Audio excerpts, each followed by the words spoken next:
Conjugaison, le présent des verbes du premier groupe, cas particulier. Lorsqu'on conjugue les verbes du premier groupe, il faut faire attention à un certain nombre de verbes particuliers.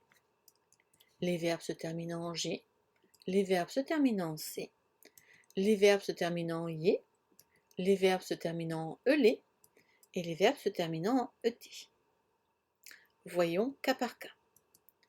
Quelle est la particularité des verbes se terminant en G? Petit rappel, en français, lorsque la lettre G est placée devant un A, un O ou un U, elle se prononce G, comme ga, go, gu.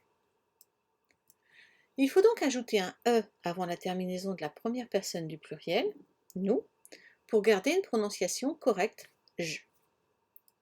Exemple, manger. Avant la terminaison, on va placer un E pour obtenir mangeons et non pas mangon. Nager, on ajoute un E et la terminaison. Nous obtenons nageons. Quelle est à présent la particularité des verbes en C? Petit rappel, en français, lorsque la lettre C est placée devant le A, le O ou le U, elle se prononce que. Ça donnera par exemple ka.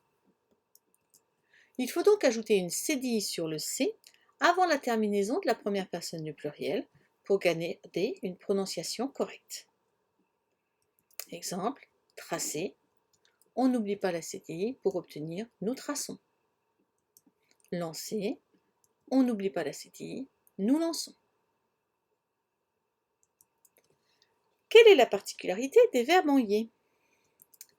Le Y se transforme en I devant le E muet, c'est-à-dire qu'aux personnes du singulier et à la troisième personne du pluriel, le Y sera remplacé par un I. Exemple, le verbe appuyer. On ne dit pas j'appuie, on dit j'appuie. Donc le Y se transforme en I. Tu appuies avec un I, il appuie avec un I. Par contre, nous appuyons, vous appuyez.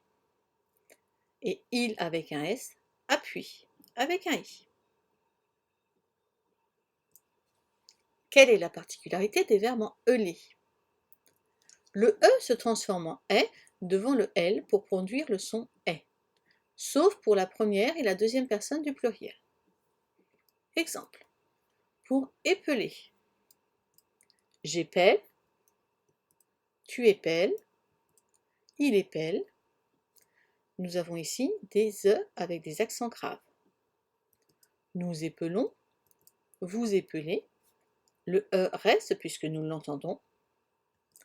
Ils épellent, E accent grave. Cependant, il existe une exception.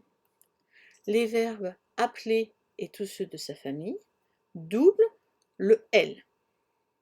On va donc écrire j'appelle, 2 LE, tu appelles, 2 LE, il appelle, 2 LE.